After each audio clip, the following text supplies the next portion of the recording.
Hello everyone, welcome back to my YouTube channel. So in this video, I'm not going to talk about house plants, but I am going to talk about some of the flowering plants I have. This is the month of April, and um, my hibiscus plants are actually in bloom right now, but there are a few problems. So in this video, I'm going to show you how I will repot all the hibiscus plants that I have, which needs repotting. Now, this is not going to be a major trimming and repotting because it's summer and it's above 35 degrees right now.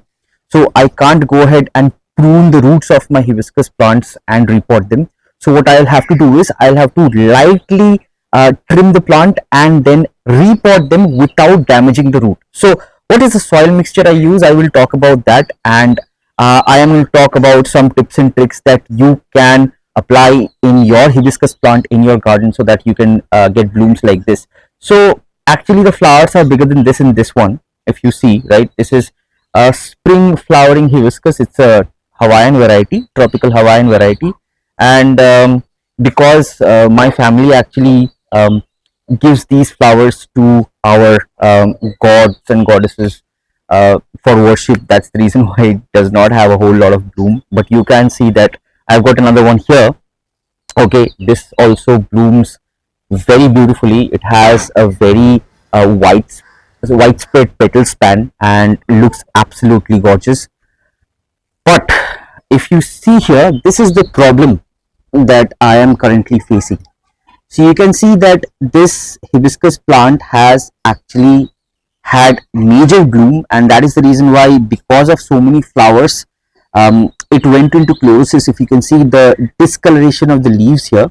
Okay, now that's mainly because of maybe two reasons, right? One is because of the heavy flowering that it had, and the second is because it's in a small pot. I have not had the time to repot this plant, so I'm going to treat it both ways, right? I'm going to treat it for the chlorosis, and I'm going to repot it so that it can gain that strength, right?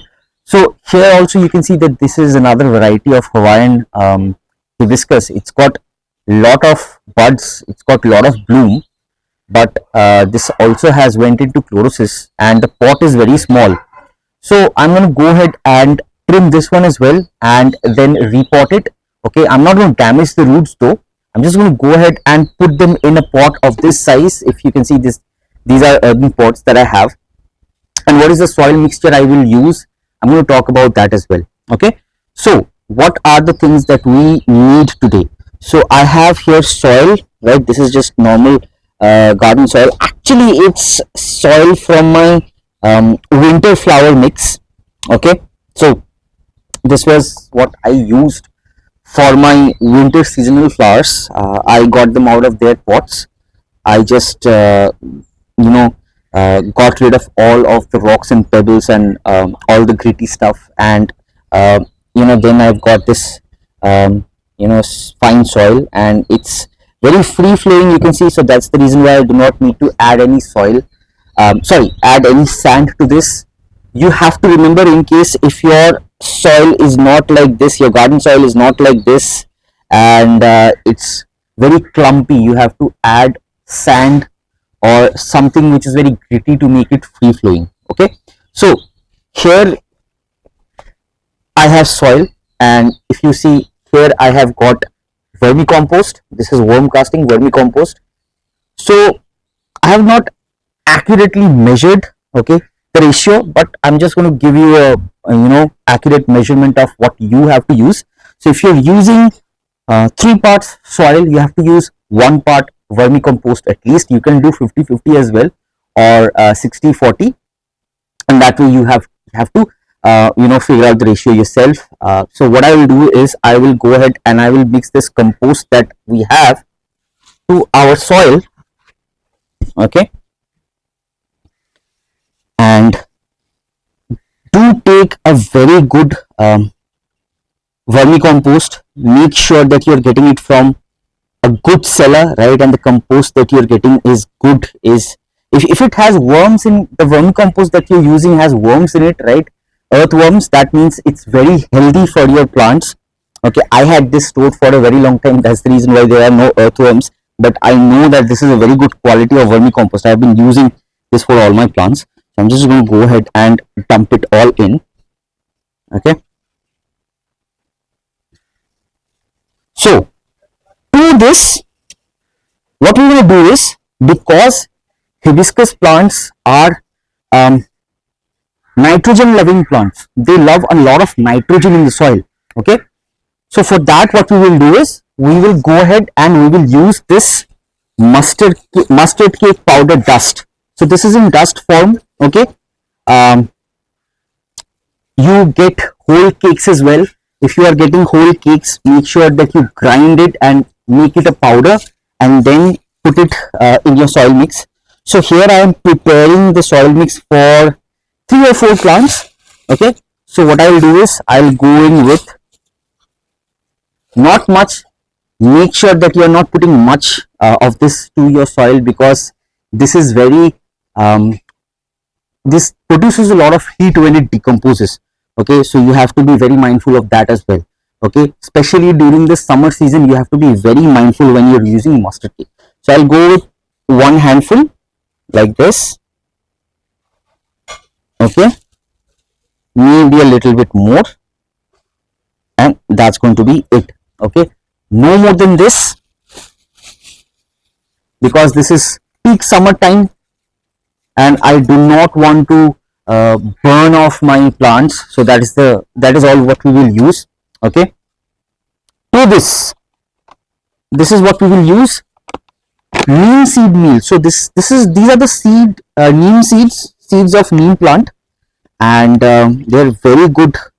They've got very good antibacterial properties, antifungal properties, and they're very good in NPK as well. They do add a little bit of nutrients to the soil, and at the same time, it's a very good pesticide which keeps your soil very healthy and free of any pests. Okay, so I'm just going to go ahead and put this in. Right, I'll go with 2 handful.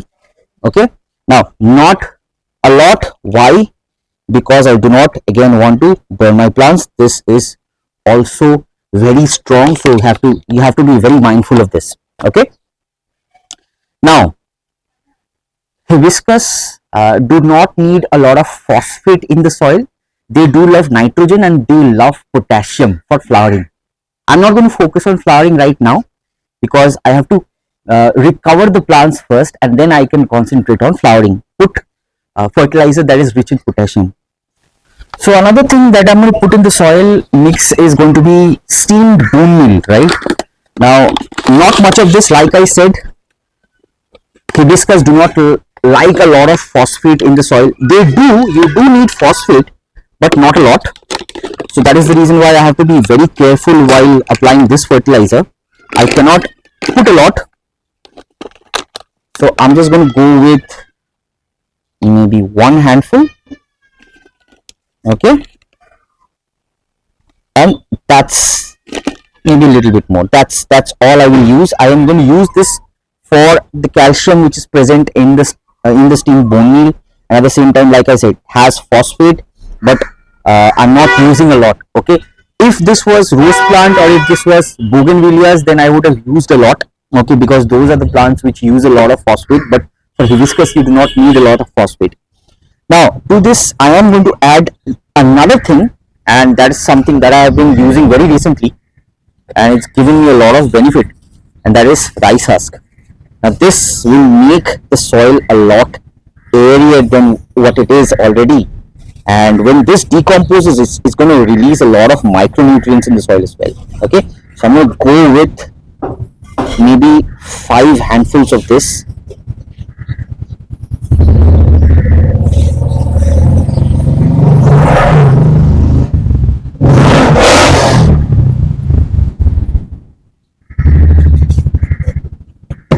Okay, and now I'm going to mix all this up.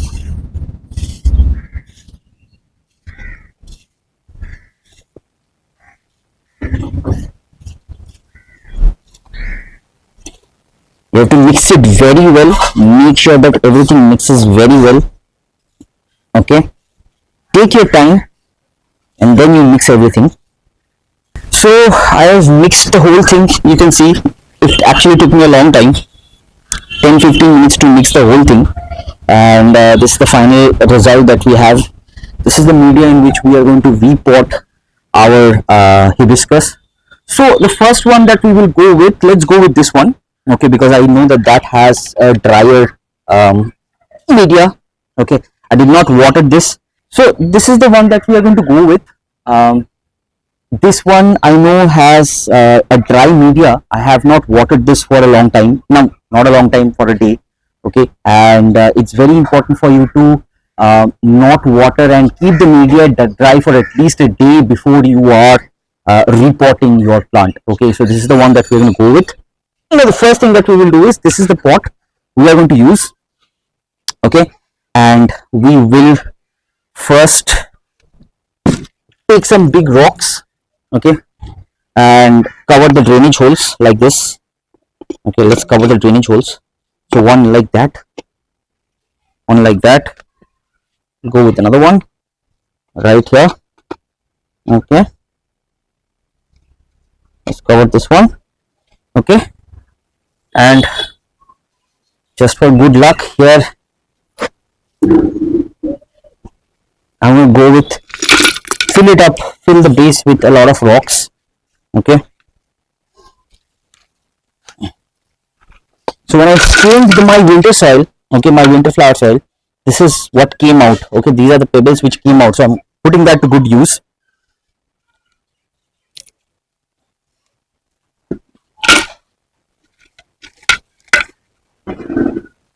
Okay, now one thing which is very important is, you have to understand that you have to leave a gap, at least this much of your finger you have to see, and you have to leave a gap. Okay, the soil can't come above that. Okay, so this much you have to leave gap, and you have to keep your soil till this layer, right? So you have to have some space in between. So the first thing that we will do is, we will take out the plant from its current pot. So you can see, because I dried the media, it just comes out like this. Okay, and if you see, it's got a lot of roots. Okay, and there are some worms, and it's got very fine roots. So we'll see the depth of the soil first. So we'll keep it like this, see where the soil level is right now. Okay, and remove some soil from the top. So I actually mulched with a layer of vermicompost before, and that's the reason why you see vermicompost on top. Okay, you can just go ahead and remove some of the soil from the top. Okay, fix the plant in a good position, and then come in with our new soil mix and put the soil mix like this. Right,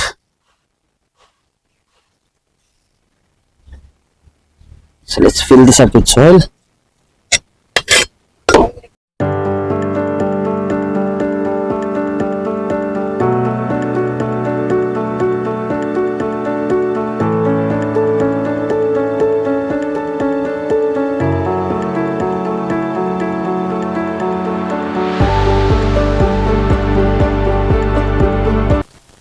So like I said, if you see, we have this much space left. Okay, when I water it, okay, it's just going to go further down. The level of the soil is going to go further down. So this is what you want. You don't want to compact the pot with soil much. You need to give water, and the water needs to wet the whole media. So that's the reason why you have to leave some gap right at the top. Okay, so this is how you do it. And what I'm going to do is, now because this plant needs to recover, I do not want it to produce flowers. So the buds which are there right now, I'm just going to go ahead and cut them off like this. Okay, so all the buds, I'm just going to go ahead and cut them off. So the top part like this, very lightly I'm going to trim it. Okay, all the buds, I don't want the buds right now. I want the plant to recover. Okay, So this does not have any bud, this one does not have any bud. And what also I'm going to do is all the side branches like this, okay, these are suckers. They don't actually do much, they just use up energy, okay, and makes the plant weak. So I'm just going to go ahead and remove the suckers, all the suckers, okay, like this. If you see, so go ahead and remove the suckers. So all of this right at the bottom, if you see, all these are suckers, and make the plant a bit cleaner, okay. So this one also we can get rid of, this maybe this one too, okay. This one also get rid of. So I'm just going to go ahead and make the plant a bit cleaner.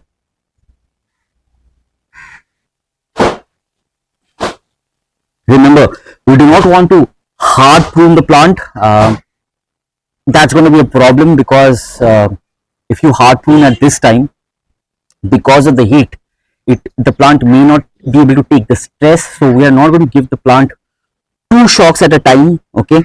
So we're not going to hard prune it right now. Hard pruning is maybe in the month of September you can do, or you can do in the month of March, early March or February you can do this, but not now, okay. So I've just given the plant a light trim and like got rid of a lot of the sucker branches, and that's it. All what we're going to do right now is we'll water the plant, okay, and that's going to be it. So I'm just going to go ahead and take the plant down, okay. Now how do we water this? Now, because the media is very new, it can be prone to fungus. So for that, what we will use is, we will use an antifungal solution, right? So we'll make an antifungal solution and water the plant with the same thing, okay. So let me get my watering can, and I'm going to show you what I do. So we don't need much, okay. This is SAF that we're using, and this much is going to be enough for one plant, okay. In 1 liter of water, that's going to be enough. I'm using SAF. This is a systematic fungicide. You can use this to kill off any fungus that is there present in the soil, and the plant also takes it up and distributes it everywhere. And in case if there is any fungal attack, fungus that the plant is fighting right now, is going to kill it off. I would suggest that at the initial stage, when you're using any antifungal powder or solution, better go with trichoderma. It's a natural fungicide that you can use, okay. It's fungus itself, and it fights off the bad fungus and promotes good fungus growth. So trichoderma you can definitely use. I don't have that right now.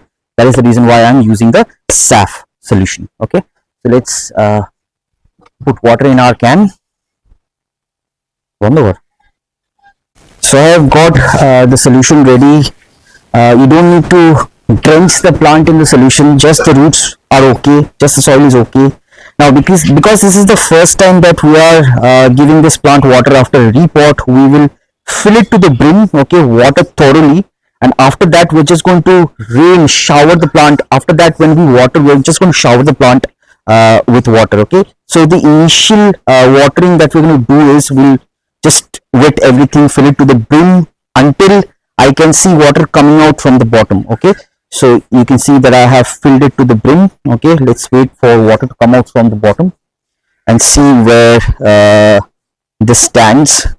We have to have a very well draining system. If the water does not drain, that's going to cause a problem. That's going to even cause a problem when you have rain and you have stagnant water in your pot, okay. We don't want that. So we want the water to completely drain off, okay. So I'm just going to go ahead and wait for that and see if the water drains off on itself, and you can actually see that the water is seeping through. That's a very good sign, okay. And we're just going to wait for the water to come out from the bottom, and if it does, then we are very sure that we have got a well draining system, and the plant is going to be absolutely all right. Okay, we will not have any waterlogging problems in the media. Okay, so I can see that the water has absolutely seeped, but it's not gone through all the way. Okay, it's not come out from the bottom, but I am very sure that it will. Okay, uh, and you can see that all of this is now gone. So I'm just going to go ahead and water once again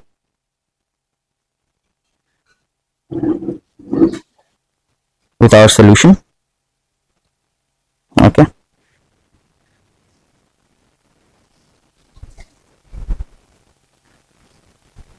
and wait for the water to drain completely, and you can see that the water has now started to come out from the bottom. Okay, that means that we have a well draining media. Okay, we have a well draining system which is ready and which is not going to have any waterlogging issues. So that's it for today's video, guys. In case if you have liked the video, do comment, share the video, like the video. Also, if you are already subscribed, then press the bell notification so that you do not miss on any videos that I post in this channel. And at the same time, if you are not subscribed, please subscribe. That's going to help me a lot. That helps me continue the videos that I do. And thank you once again for watching my videos, guys. Until the next one, until then, take care. Bye bye.